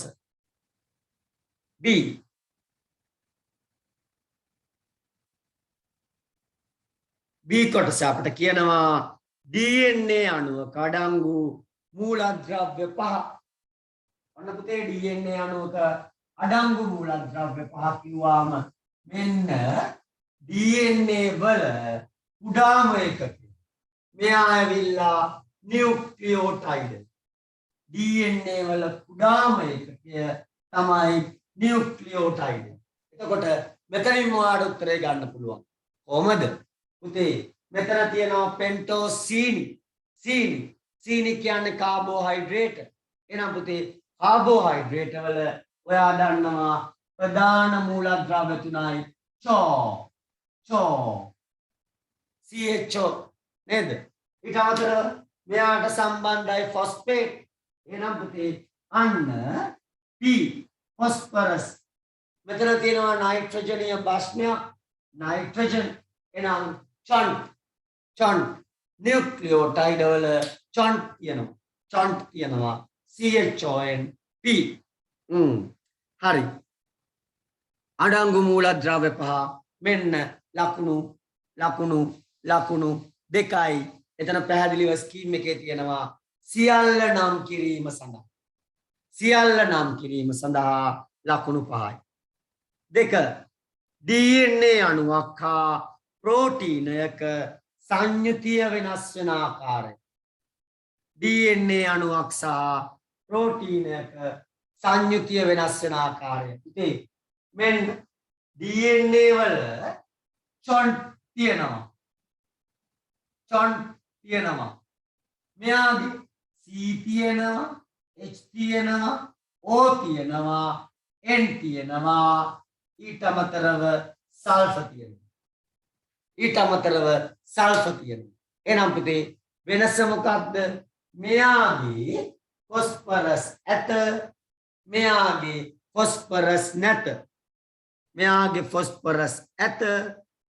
ෆොස්ෆරස් නැත. පුතේ අනික තමයි ඕනනම් අපිට ලියත හැකි. පුතේ දෙපැත්තට බෙදලා ලියවන හොඳයි. හොඳේ. මෙයාගේ DNA අණුවේ දාම දෙකක් ඇත. එක දාමයක්. DNA අණුවේ දාම දෙකයි, ප්‍රෝටීනයේ එක දාමයයි. ඒත් එක්කම පුතේ DNA අණුව තුල ප්‍රවේණී ද්‍රව්‍ය ගබඩා කරලා තියෙනවා. මෙයාගේ එහෙම ප්‍රවේණී ද්‍රව්‍ය ගබඩා කිරීමක් නැහැ. ඒ වගේම පුතේ මේවා මේක නම් චුට්ටක් අපිට වෙනස් DNA අණුවට ප්‍රතිවලිත වෙන්න පුළුවන්. ඒ කියන්නේ පුතේ DNA අණුව තියෙන්නේ දාම දෙකක් නේ. ඔන්න ඔය වගේ එකිනෙකට සමාන්තර දාම දෙකක් නේ. ඔය දාම දෙක එකිනෙකට වෙන් වෙන්න පුළුවන්. මේක එක දාමයක් ලෙසත් මේක අනෙක් දාමයක් ලෙසත් වෙන් වෙන්න පුළුවන්. ඕකට අපි කියනවා ප්‍රතිවලිත වීම. ප්‍රෝටීන සංශ්ලේෂණය. ඔව් කමන්නේ පුතේ. ඔව් මෙයාට ප්‍රෝටීන සංශ්ලේෂණය කරන්න පුළුවන්. හැබැයි අහන්නේ මොකක්ද පුතේ? අහන්නේ කාර්ය නෙමෙයි නේද? ඔව් සංයුතිය වෙනස් වෙන එක. සංයුතිය. එතකොට මේ සියල්ල සංයුතිය. හරි සංයුතිය. අර කාර්යනේ අර නේද? එහෙනම් ඔන්න මොනවාද? නයිට්‍රජන් ෆොස්ෆරස් තියෙනවා. ෆොස්ෆරස් නේ. ඔන්න එකක්. ඊළඟ එක දාම දෙකක් තියෙනවා. දාම දෙකක් නෑ. ඊළඟ එක ප්‍රවේණි ද්‍රව්‍ය ගබඩා කරනවා. ප්‍රවේණි ද්‍රව්‍ය ගබඩා කරන්නේ නෑ. හරි. ඔයනි ලක්ෂණ ප්‍රතිවලිත වෙන්න පුළුවන්. ප්‍රතිවලිත වෙන්න බෑ. ඔයනි ලක්ෂණ වලට ඕනෑම ලක්ෂණ දෙකකට ලකුණු දෙකක්. ඕනෑම ලක්ෂණ දෙකකට ලකුණු දෙකක්. ඊළඟට ඡේදයට අණුව ජානය විස්තර කළ හැක්කේ කෙසේද? ඡේදයට අනුව පුතේ ඡේදයේ තියෙනවා අන්න පුතේ දෙවනි පේලියයි තුන්වෙනි පේලියයි යම් ලක්ෂණයක් සඳහා වග කියන DNA අණුවක පවතින විශේෂ කොටසක් ජානයක්. ඡේදයට අනුව වෙන කිසිදු පිළිතුරක් ලබා ගන්න. මොකක්ද? ලක්ෂණයක් සඳහා වග කියන DNA අණුවක පවතින විශේෂිත කොටසක් අපි කියනවා ජානයක්. ඔබට ඒක ලිව්වාට ලකුණු එකයි. ඒක ලිව්වට ලකුණු එකයි. හරි. ඇයි? බලාගෙනනේ ලියන්න ඕනේ.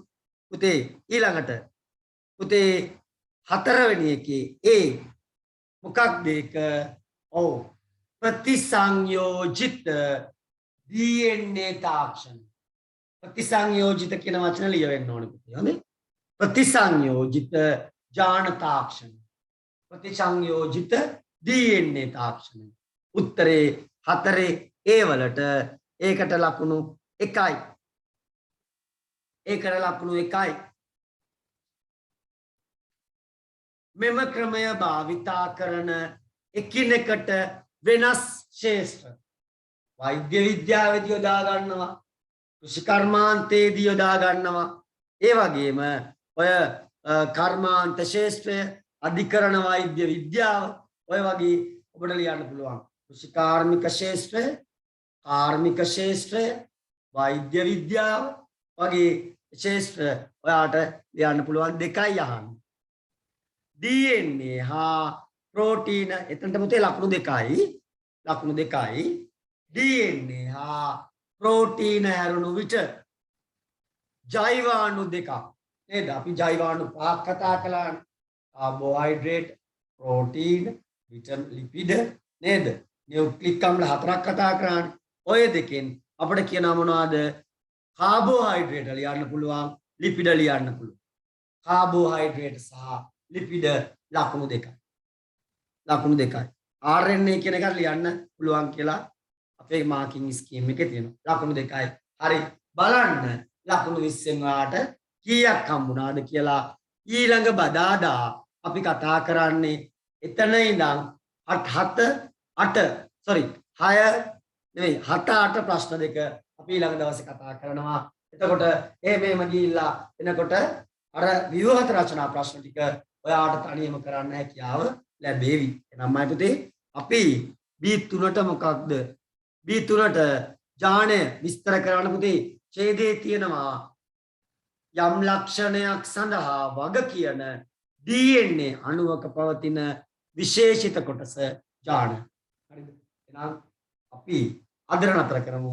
අද දවස් පන්තියේ තියෙනවා 10 හැකියාවක් තියෙනවා නම් ජොයින් වෙන්න.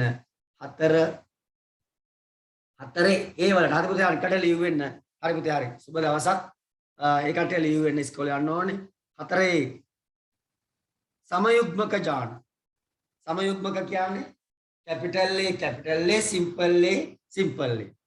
හරි පුතේ. හරි පුතේ හරි. එහෙනම් අපි සියලු දෙනාටම සුබ දවසක් වෙන්න කියලා ප්‍රාර්ථනා කරනවා. හරි. ආයුබෝවන්.